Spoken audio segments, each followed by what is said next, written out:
would all stand with us for the Pledge of Allegiance. I pledge allegiance to the flag of the United States of America and to the republic for which it stands, one nation, under God, indivisible, with liberty and justice for all. I pledge allegiance to the flag of Michigan and to the state for which it stands, two beautiful peninsulas united by a bridge of steel, where equal opportunity and justice to all is our ideal. Sandy, could we have the roll call, please? Councilmember Shippers, Here. Spolman, Meinhardt, Here. Mayor Folkins. Here. This time we'll look for an approval of the agenda, I will make a motion to approve the agenda as presented, actually as amended as amended. Wait a second. What is it? to remove the banner. Okay. Oh, there it is. Then I will make a motion to approve the agenda as amended to remove the banner request for Relay for Life and the parking lot closure request for the Lumberman Triathlon. Support. Councilmember Spolman, Meinhardt, Yes. Shippers. Yes? Mayor Folkins. Yes, motion carries. This time we'll open the floor for public comments. We do ask if you come forward, if you would please let us know your first name, and then if you would write your name and address down for the clerk, it would be greatly appreciated. And if you could keep your time to 3 minutes or less.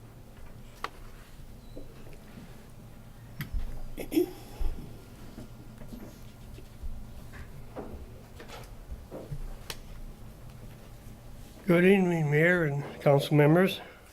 My name is Jack Vaughn. I'm on behalf of Louis Hot Dog Cart. This last letter I got, I received it May the 1st, said that all permits should be established by the end of May. Also, back on April 30th, out of the Cadillac paper, I noticed that your lawyer was saying there's no application pending, but then he says that I was at a meeting. So I'm kind of confused, because I got a letter from the city saying that my March 6th application arrived to you, and then your lawyer's saying there's no application. Besides that, he said that you sent a letter to me saying that there was something wrong with the application. I have not received anything. So, also, I noticed there's a food cart sitting out there out on West Division that's going around. Plus, I've seen a ice cream truck going around in Cadillac. I'm trying to figure out, are you guys trying to put Louis down because of different things that he's done to you guys? I don't see any problem with our application because I haven't received any letter. So I'd just like to know when we're going to get an answer on our application. Thank you.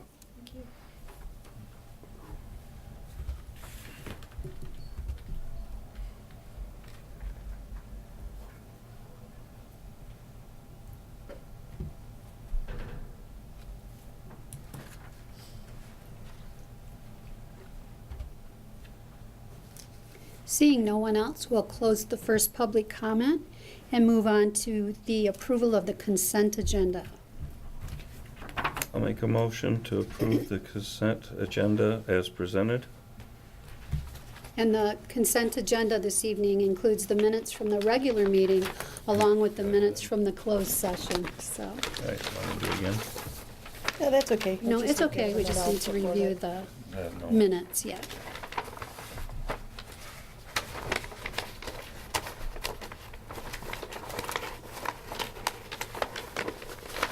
I'll support the motion.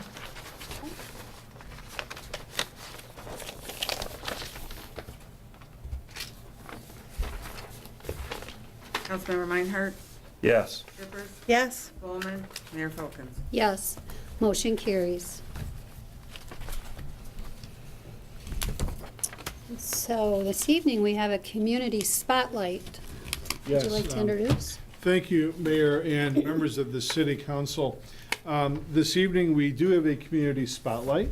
Our spotlight this evening is the introduction of Rob Munger. Rob is a new land developer to Cadillac, has recently acquired an historic building in our downtown, and is here before you this evening to introduce himself and to talk briefly about the property he has acquired and some of his future plans for downtown Cadillac. Rob? Thank you, Marcus. Thank you. And thank you for inviting me here and allowing me to speak. It's just a great honor. A little background, I came up here a little over 2 years ago, looking at another real estate property, and I was planning on just being an investor. And it was more of just a financial reason.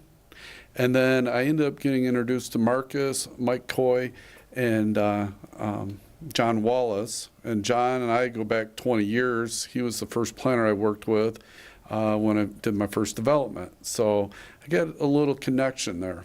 And anyway, this almost 7-foot tall guy, Marcus, kept pulling me around, showing me things he was going to do in the city of Cadillac and what the city council was doing. And I'd had those dog and pony shows before, and I said, that's all nice, that's nice. But he kept dragging me through, showing me all the pictures. And I thought, well, that'll be really neat if somebody does that. And I've had this done before, and then nobody does anything. And then I checked in with him, or I think he might have just shot me an email. Hey, how are you doing? And said, all the construction's going. And so now you have the Cadillac Commons. And I ultimately ended up seeing the Cobbs and Mitchell building that was vacant. And at that point, it took a little bit of doing and working with the city and the city attorney. Ended up with the Cobbs and Mitchell building. And throughout this, what really impressed me is everybody has a very clear vision and mission of Cadillac, and seeing really a community develop and improved. And it went from liking Cadillac to loving Cadillac. And it's really all the people that are here. So I've got the Cobbs and Mitchell building. I looked across from my building to the Olson site, and there's a 40,000 square foot building sitting there vacant, parking lot that needs some help. And so I ended up putting an offer on that property also. So we're working at getting tenants for the Cobbs Mitchell building. And then right now I tentatively have Jimmy John's that's going to be going in the vacant Olson building and Ace Hardware. I'm just waiting for some final paperwork, and you never say anything's done until all the signatures are signed and people are moving in. But I have a really strong vision working with the city to make this place better. I mean, it's already going in a positive, and I just want it to be somebody that helps support the community, support the city council, and as an outsider, all I can say is I've just got an outpouring of love and compassion from the city. I have. It's funny. I'm driving home. I'm talking to my wife, and I said, I'm on my way home. And how'd it go? I said, it's just a shocker to deal with so many nice people that really have a passion to improve the city and to work together. And I understand there's, in politics and in cities and communities, we all have, difficult times. But as far as everything I've experienced has been an absolute blessing. And I really appreciate what you've done. And I appreciate the action the city council's done for Cadillac, actually seeing things built, not just a dream. I mean, it takes a lot of effort, and I know you guys hold other jobs, so I really appreciate what you've done, and I guess I can't thank you enough, so Thank you. Thanks Thank for you. choosing Cadillac. thank you. Thank you.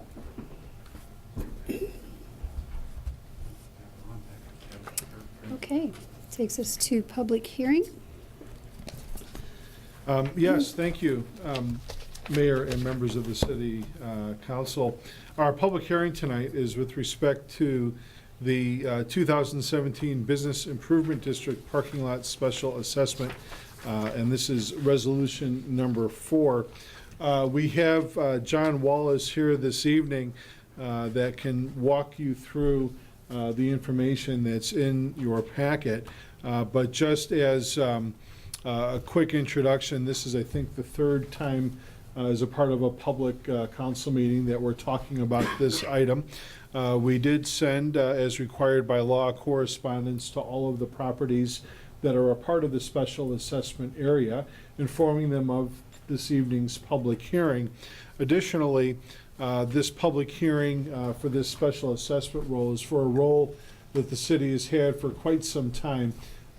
We renew it every 5 years, and we're at that junction point at this point where 5 years have now gone by, and we're here this evening to renew it accordingly. John, if you want to provide some of the highlights of the special assessment and maybe a little bit about the methodology of the process that went through, that would be great.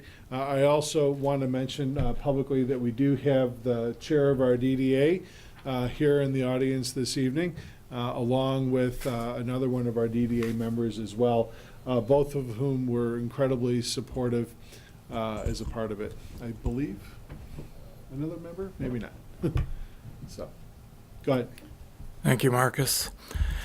The downtown Business Improvement District parking assessment role is a second phase. We just completed or are completing another 5-year program that was set up some time ago. And in looking at how we could continue it and improve upon it, we didn't try to change it from the ground up, but nonetheless, we did see some things that was going on in the prior formula that I felt could be improved upon. First of all, the parking is based on, the assessments are based on 3 primary factors. Probably the principal one is the amount of spaces a business is deemed to be deficient in providing parking. The second one would be the size of the building in square footage. And the final one would be the proximity of the business to the parking that's being provided.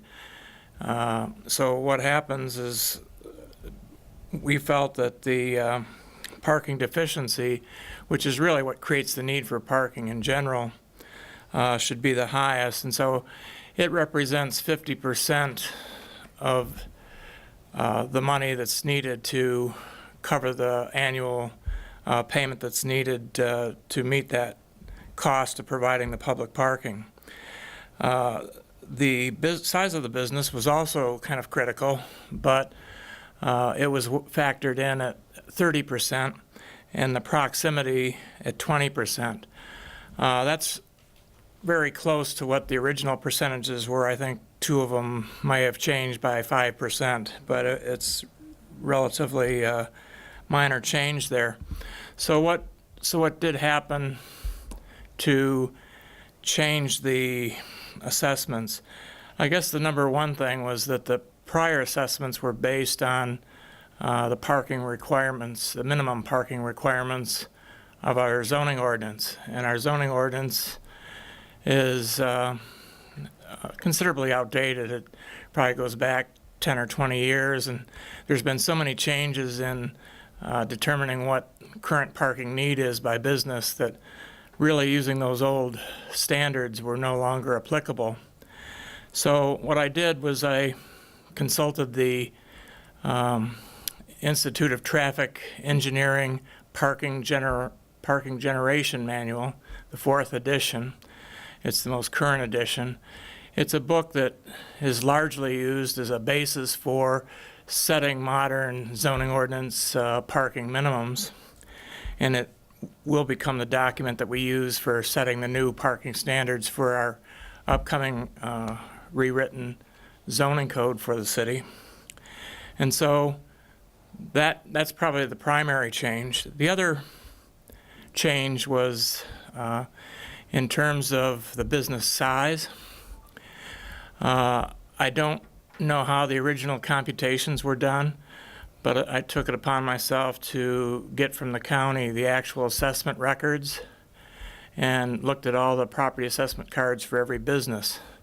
It not only stated the amount of square feet in the entire building, but also had sketches identifying the amount of square feet per floor. And so I would say probably at least half the entries on the prior roll were inaccurate based on the square footages that were assigned. Not terribly off, but maybe sometimes off by 10, 20, 25%. And so we were able to get much more accurate with respect to the building size. And that allowed us to, I think, make the whole process, I think, a lot more fair. Another thing that we did to change it was to, being in so many of the basement levels of these buildings, we decided to exclude the basement level for a number of reasons. Sometimes the floors weren't finished, other times the ceiling height wasn't really high enough to have a public business down there, or would be quite hampered. Many times the basement space was used for marginal purposes, for storage only. Many times the basement level was not even heated. And so in terms of assessing everybody on that space when it was so wildly available for any kind of use, we decided as a starting point to not include it, but then consider adding that space back in under our new business licensing program. Figuring that if somebody registers their business to operate out of that space, then it's undergone the proper review, that it will have the proper height, the proper heating, all the things that you would need to have to run a successful business. So, and then the other thing that we've done is provided for an annual review, because the parking deficiency drives 50% of the charges that people are being assessed. We didn't want people to be on the hook for 5 years if they are being assessed now, say for a restaurant use, which is higher than some of the retail uses, and then they sell the space for retail use. We didn't want them paying the restaurant rate for the remaining of the assessment period. So we have provided for the ability to go in on an annual basis and just review all the business uses and see where we're at in terms of classification. And that way, I think it remains fair to everybody throughout the course of the special assessment period. And the other piece too is the amount that we're trying to collect through this process is only 75% of the total amount needed for taking care of or maintaining the public parking lots. So that's another key piece to keep in mind. So with this balanced approach between use, building size, and contiguity to the public parking, we thought it was a nice, fair, and balanced approach to set up the system for the assessment. I guess that's kind of the short version of it. If anybody has any questions, I'd be happy to answer. Thank you. Okay, at this time, we will open the public comment portion of this public hearing, and these public comments will have to do with the public hearing that we're in the middle of right now.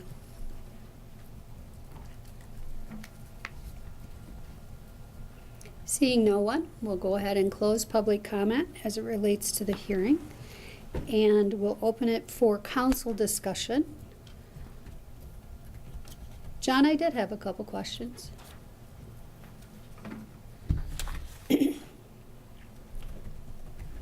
Glad you didn't go far. I thought I was off the hook. When you said that this assessment collects about 75% of the total, where does the other 25% come from? I think Comes that's from probably the city's general fund. Okay, City's other general funds, not necessarily the general fund. Some community development dollars that help okay. offset that. I just wanted to, because there had been some questions out there, and so I think that's important for people to know that 25% of the total cost of that expense is taken care of by the city.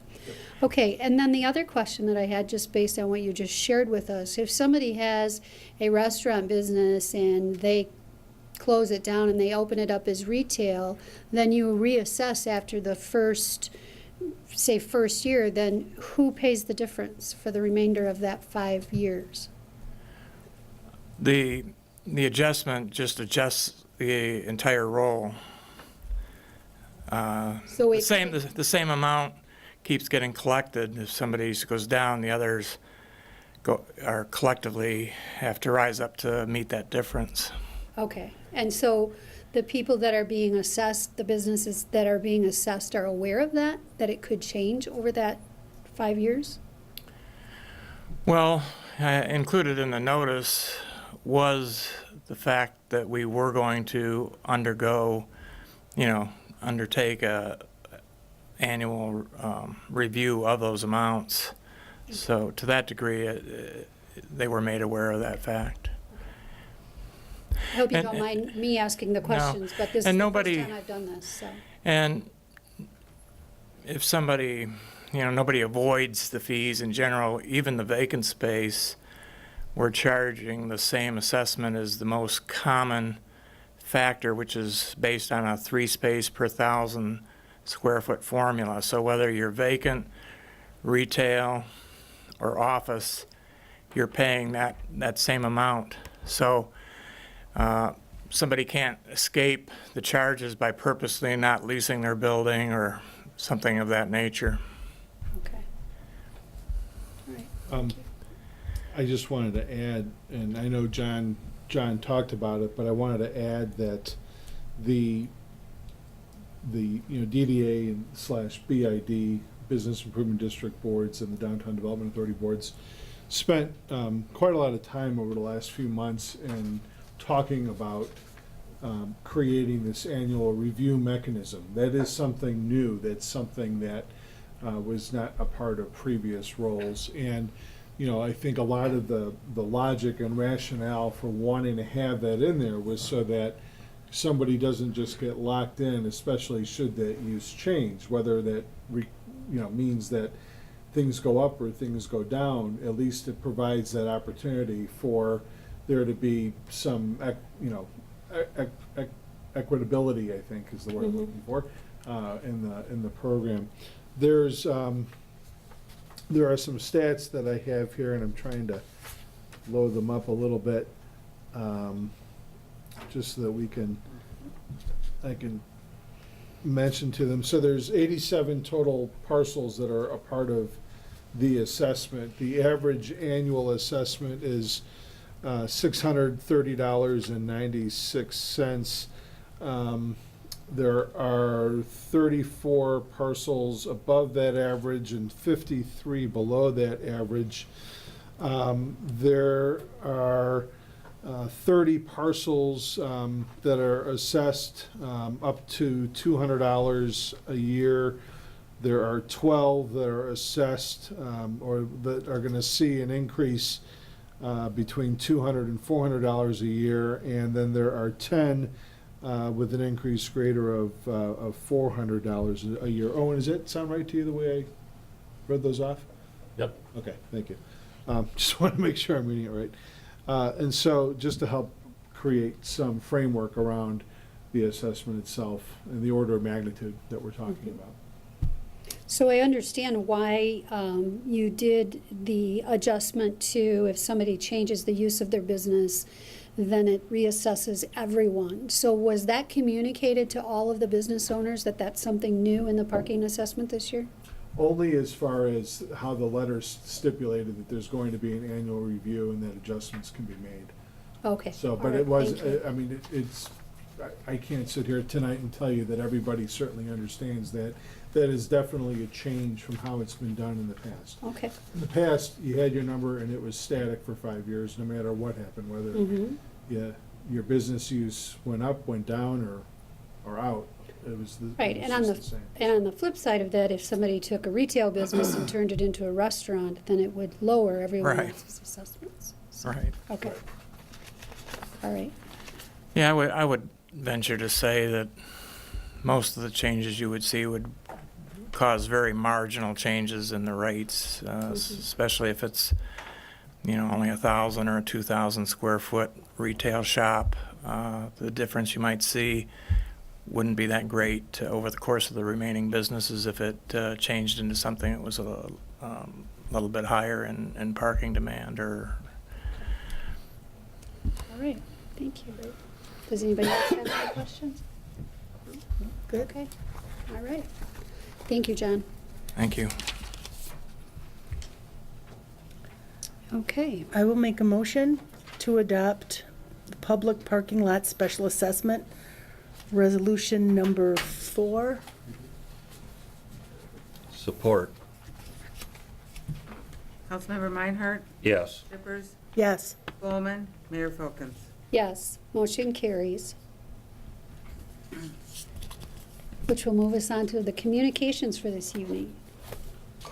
First request is to approve the closure of Lake Street between Harris and Cass from 6:30 PM to 8:30 PM on Mondays from July 3rd to August 14, 2017. This is for the Clam Lake Band. I'll make a motion to approve the closure of Lake Street between Harris and Cass from 6:30 PM to 8:30 PM on Mondays between July 3rd to August 14th, 2017. Support. Okay, I was just looking at this application. The pavilion is until 8 PM. And there's 2 of them here. Actually, there's 3 of them here. Right, the third page is the street closure form. Yep, okay, thank you.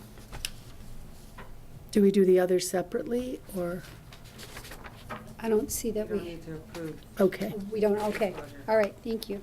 I was just questioning because they said 8 o'clock, so, okay. We So don't can we have to- a roll call?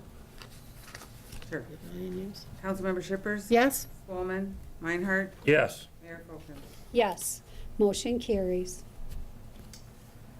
The next request is for the closure of Lake Street between Harris and Cass from 6 PM to 9:30 PM on Thursdays from June 22nd to August 24th, 2017, and this is for Upbeat Cadillac.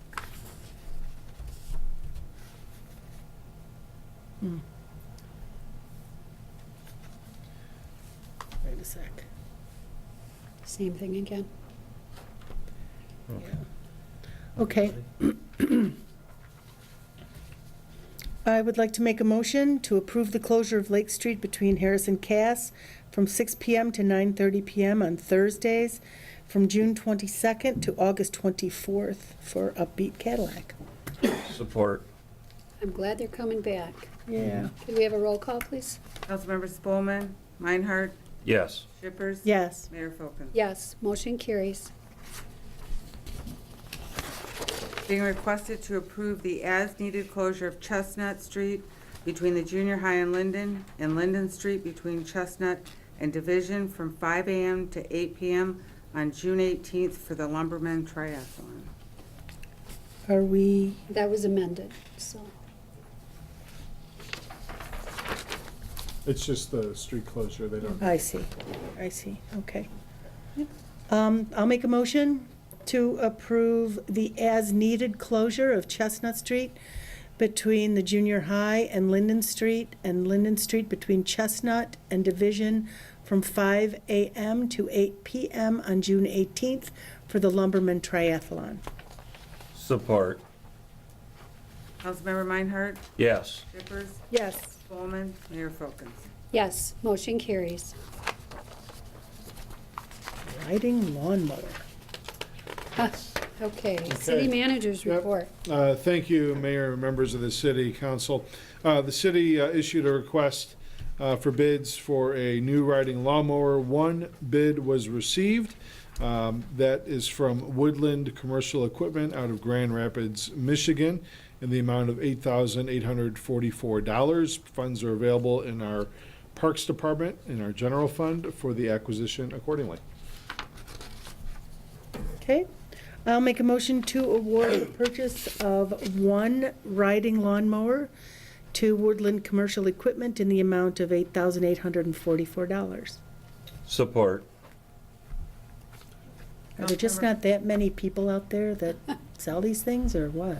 You know, I don't know the answer to that, other than what we're looking for is a type of Very unit that's just specific. not that common. It's a three-wheeled device that our Parks and Public Works Department are looking for, and not many are selling them. Cool.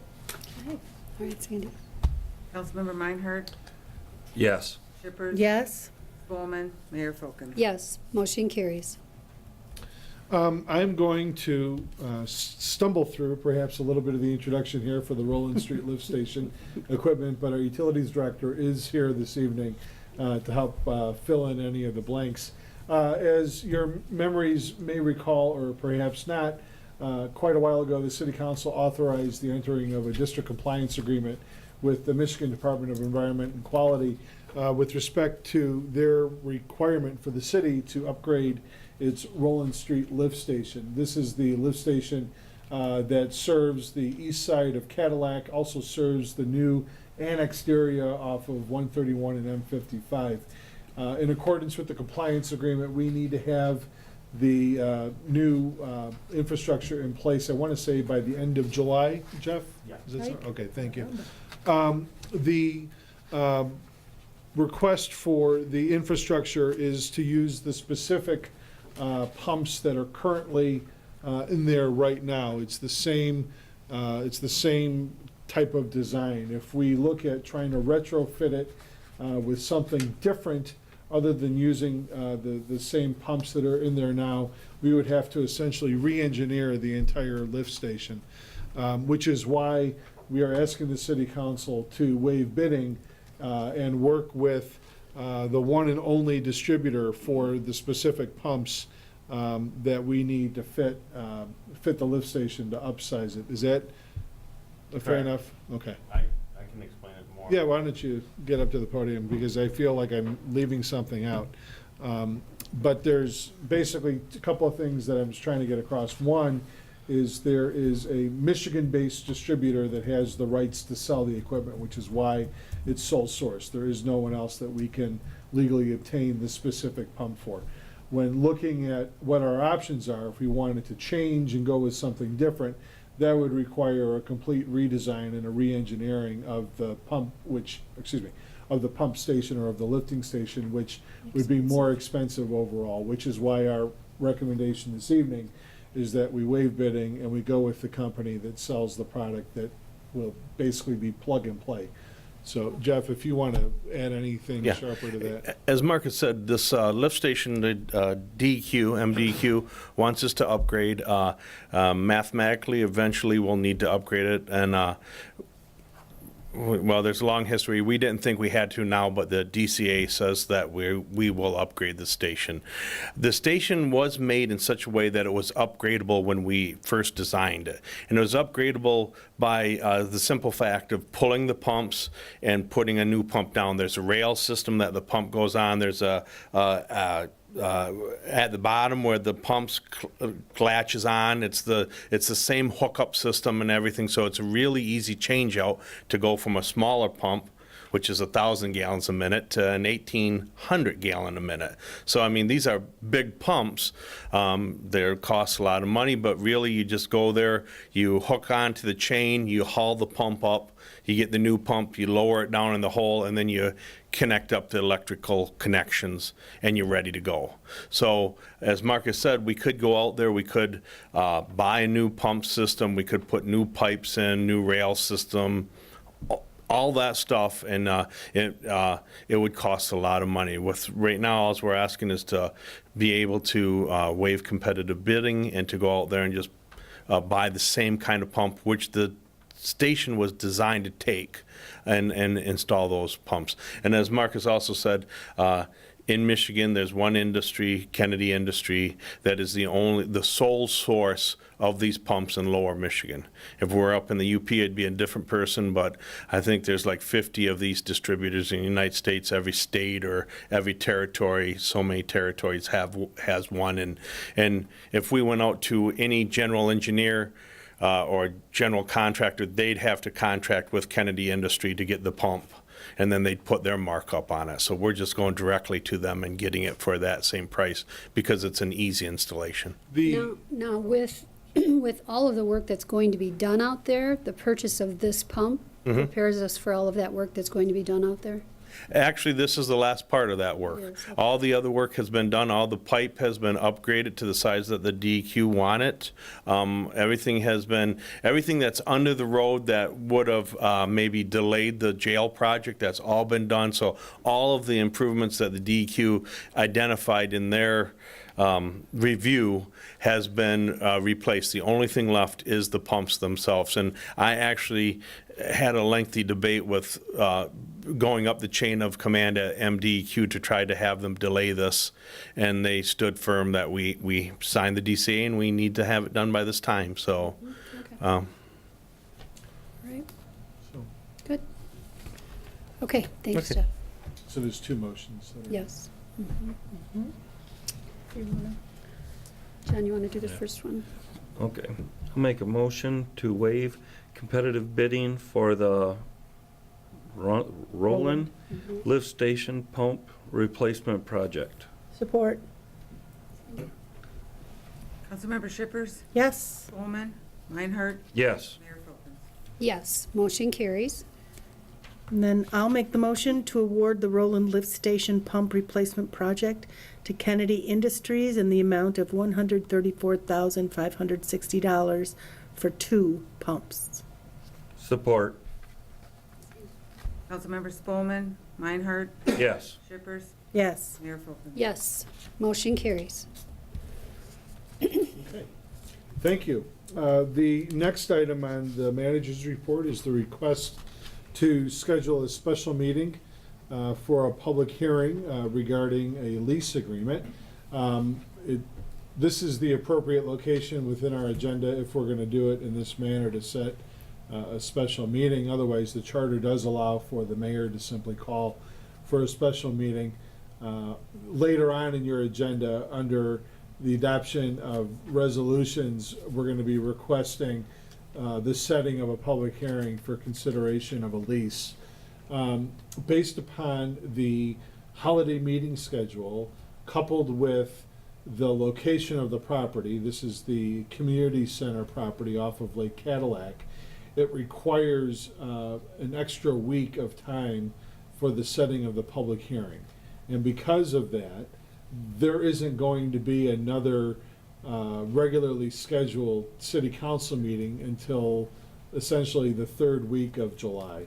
And so instead of waiting until then, we thought it perhaps might make best sense to call a special meeting towards the end of June in order to move the lease consideration forward, as well as to speed up the clock as best as we can for getting the new tenants in. So the request this evening was to set a meeting for 5:30 in the afternoon on Tuesday, June 27th. I am aware that one of you is perhaps unavailable. I am unaware as whether or not our other current sitting city council member is available or not. My suggestion is that you set the meeting this evening. If we have to adjust it, we will. The Open Meetings Act requires 18 hours of public notice.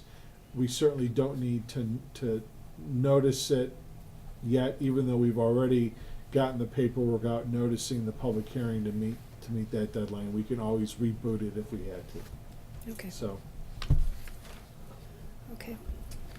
the I think that'd be motion would good. just to set the hearing then for the 27th at 5:30, if you could. And then this allows Up North's Arts to kind of present this during the Arts Festival too. If we can get this done, I think that would be a nice tie-in for them. Okay, I will make a motion to schedule a special meeting on June 27th, 2017 at 5:30 PM to hold a public hearing regarding a lease agreement with Up North Arts. Support. Councilmember Meinhardt? Yes. Shippers? Yes? Bowman? Mayor Folkins? Yes, motion carries. Thank you, Mayor and members of the City Council. The next item is an update regarding the Third Ward Council Member position vacancy. As you're all aware, Matt Wolfile resigned effective May 30th from his position as a council member representing the Third Ward. Matt has served this community for nearly 30 years as a member of our police department for approximately 26 years, and then as a member of the City Council as an elected official for just almost a couple of years. But he had to resign for personal reasons with respect to his employment. And we are now at a point where we're looking to fill that vacancy. We do have both available at our front counter as well as on our homepage of our website, an application. We're asking that any interested parties please either pick up an application or download one and print it and return it by next Tuesday. We will then have on the June 19th City Council meeting an opportunity for council members to interview applicants that have submitted their forms. All we do is double check to make sure that they are residents of the Third Ward. Just as some additional background information goes, with respect to the city's charter, the City Council, by a majority vote, is required to appoint somebody within 30 days of a vacancy. Additionally, the City Council, additionally, that person that gets appointed is required, if they wish to retain the seat, to run for office and obviously be successful at the next general citywide election. And at that point in time, the candidate that's successful would then serve the balance of the remainder of the term, which would be approximately 2 years. The next citywide general election is in November, and so presumably there'll be an appointment made on June 19th. That person would take the seat on that date, but that would only last until November, at which time there would be, as a part of the regular municipal election, that seat available as well. So what are the boundaries of that ward? Do you know, like street boundaries? Just for the I folks know at them, but home? I don't know them offhand. We do have a ward map that does show the boundaries. I would assume that you could, I shouldn't assume, you could call, if you're interested, you can certainly call the city, and the clerk's office could advise if you're within that ward by our voter records, so. Now, also, if we could clarify, you said until the November election. Mhm. And if we appoint somebody and somebody else is elected in November, would the appointee stay until January 1st, or would they be moved? No, they would stay till January 1st. Okay, that's what I thought. Yep. Okay, so the appointee would stay till January 1st. Okay. I just wanted to clarify that. Thank you. Okay. There is no action. Okay. Nice. Well, I would echo what you said about Matt. He's a good man, and I was sad for us to lose him, but I'm happy for him because he made a big difference here. So Very bittersweet. yeah. It's like a dream job for him, I think. Yeah. He seemed excited about it. Yeah. Okay, and this evening we have some ordinances and resolutions. Yes, the first one is with respect to what I had mentioned just a couple of moments ago. We would like to set a public hearing for June 27th, 2017, to adopt an ordinance approving a lease agreement with Up North Arts, Inc. There is a copy of the agreement in your packet. We think that this is a good opportunity to get some unused space turned back on. The organization is very excited to be able to begin taking the space over. The lease agreement itself is really not too terribly different than what we've done in the past, where we've set up for the first number of years essentially an incubator type of model, where the lease starts out smaller and then it begins to accelerate as time goes on. And we would encourage that on June 27th, the City Council consider adopting the ordinance and approving the lease. But all we're looking at doing tonight is setting the hearing. Okay. So, I'll make a motion to adopt the resolution to introduce ordinance approving a lease agreement with Up North Arts, Inc., and set a public hearing for June 27th, 2017. support. Councilmember Meinhardt? Yes. Shippers? Yes. Bowman? Mayor Folkins? Yes, motion carries. Thank you, Mayor and members of the City Council. The next item is, again, we're requesting the setting of a public hearing, this time for June 19th. This is for an industrial facilities tax abatement for Piranha Hose Products in the amount of $5,110,000. This is a very exciting project. They're looking at doing an immediate expansion to their current footprint of their building.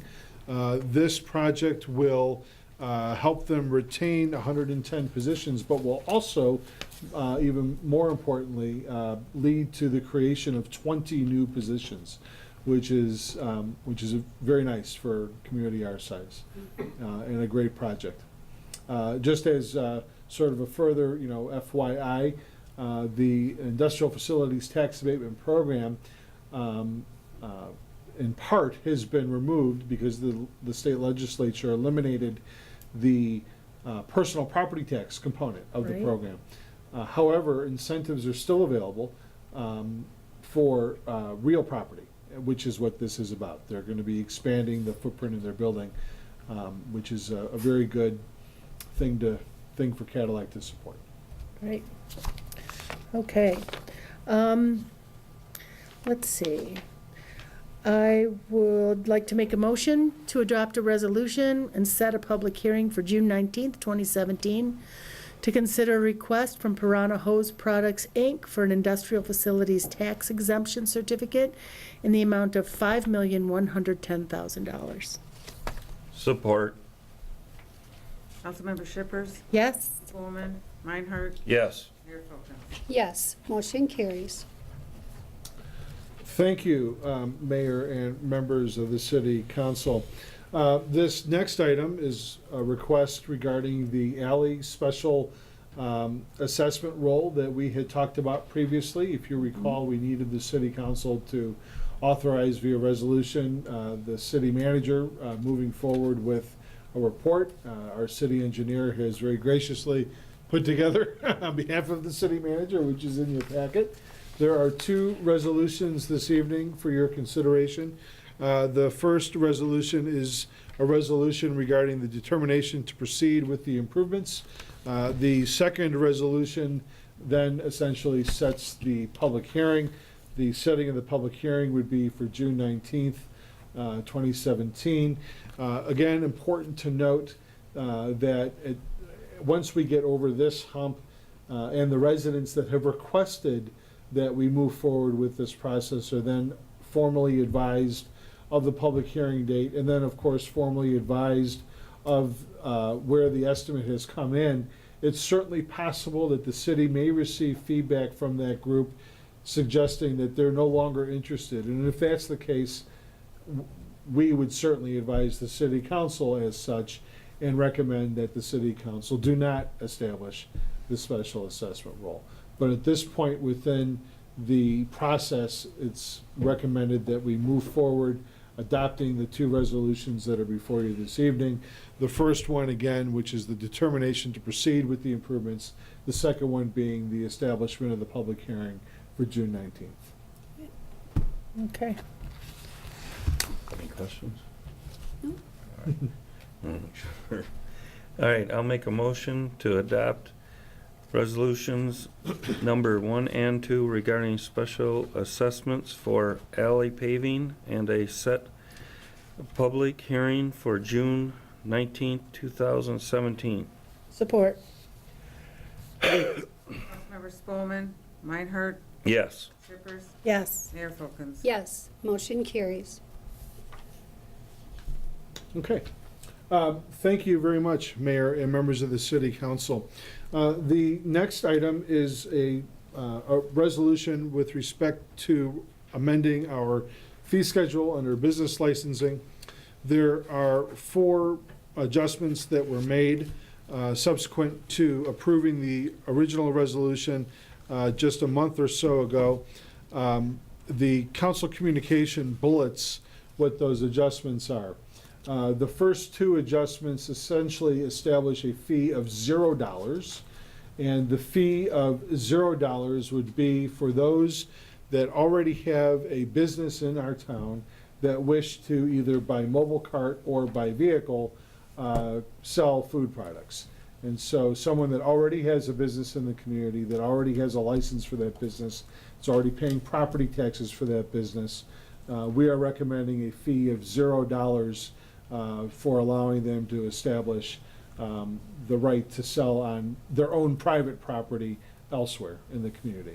And believe it or not, we actually have a business in our community that has an adjacent private piece of property that is, it's just coincidental that it's adjacent, that would like to do such a thing. Nice. And this is also mirroring how Traverse City does their fee as well for the same type of use.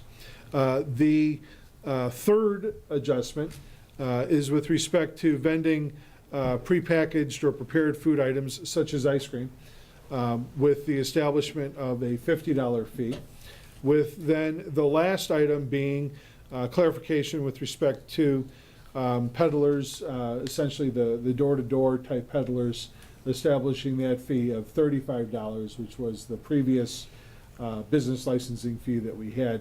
Without that clarification, we would be required to charge somebody, I want to say it was $725, and that just it was just an oversight on our part. And so these are the recommendations this evening to amend by adopting the following ordinance. So they still have to apply for the license? sure. It just doesn't Yes. cost them anything? Correct. But they still have to register, yeah, okay. Okay. I will make a motion to adopt a resolution to set the fee schedule for business license as presented. Support.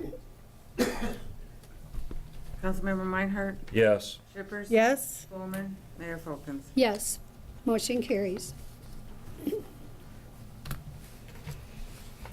One last one. Yes, thank you. We do have a resolution from the state of Michigan that the city council needs to consider this evening with respect to issuing a gaming license for after 26 for a raffle. It's a charitable gaming license. Is this part of their festival for this summer, August 5th, I believe that is? That should be a lot of fun. I will make a motion to adopt local governing body resolution for charitable gaming license for the After 26 project. Support. Councilmember Meinhardt? Yes. Shippers? Yes? Bowman? Mayor Folkins? Yes, motion carries. Okay, the only minutes and reports of boards and commissions that we have this evening are the Dog Park Advisory Committees. At this time, we'll open the floor for public comment. We do ask again that if you come forward, that you say your first name, and then if you would write your full name and address, and then keep your comments to 3 minutes or less. We would appreciate that.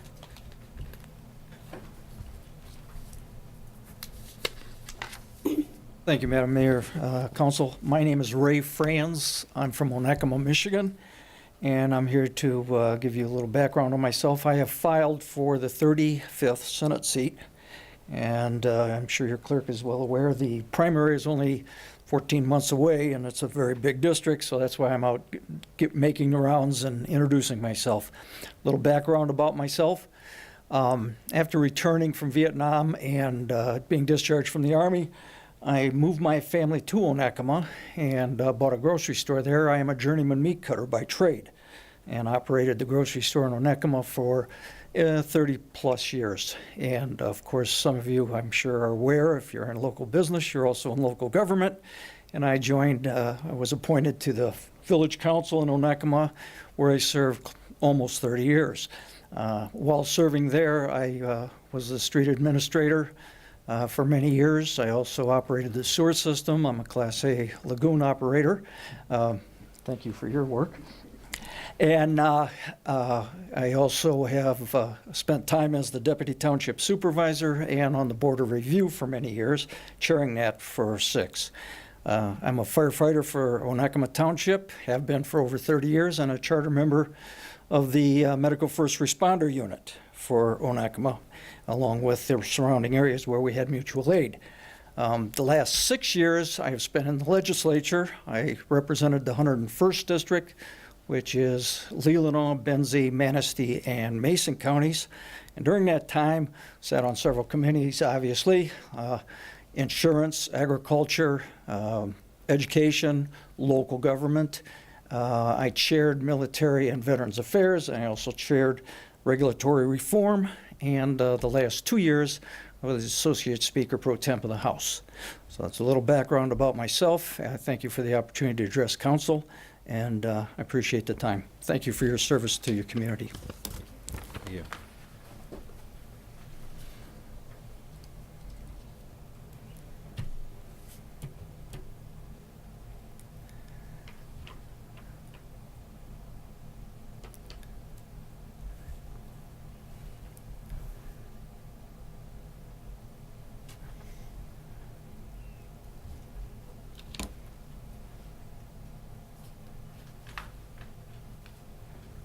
Seeing no one else, we'll close public comment and move to good of the order if anyone has anything. I just wanted to mention, Mayor, members of the City Council, and City Attorney may chip in, but with respect to Mr. Bond's comments during the public comment, I just wanted to refresh. We did send back in January of 2017 correspondence to Mr. Bond advising that there is no active application with us any longer. They had gone well beyond deadlines of July of 16 that were required for filing with respect to the licensing for the Louis food cart. We also sent out correspondence in April, towards the end of April, just this past April, April 28th, 17, essentially providing an update after Mr. Vaughn had attended a March City Council meeting. As a part of that update, we had mentioned that we had anticipated having, by the end of May, a new application and process out with respect to bidding, essentially, for locations. We are actually very close in having that done. We still have yet to finalize the maps But just last week, the city attorney and I did connect on that, and it's very close to being finished, and it will go out accordingly for anybody to bid on it.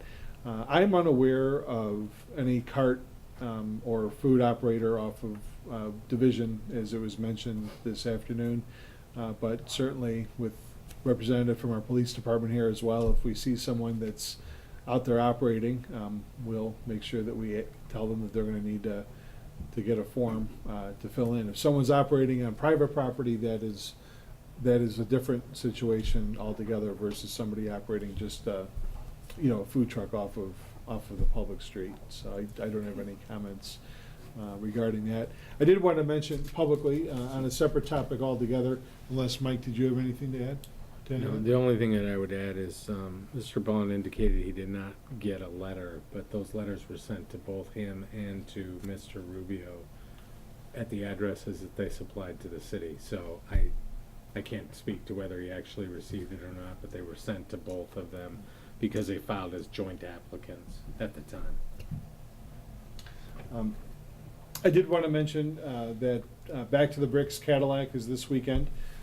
All of the activities are scheduled to be in downtown in Cadillac Commons, in the General Plaza area. We're very excited. The splash pad is operational as of last week. We are having a little bit of difficulty with our Memorial City Park fountain. It was operational today, and then it went down again. There are some mechanical issues that we're experiencing, and hopefully it'll be back up and running very soon, but I just don't know if it will be by the time of the special event, but it is something that we're very much aware of.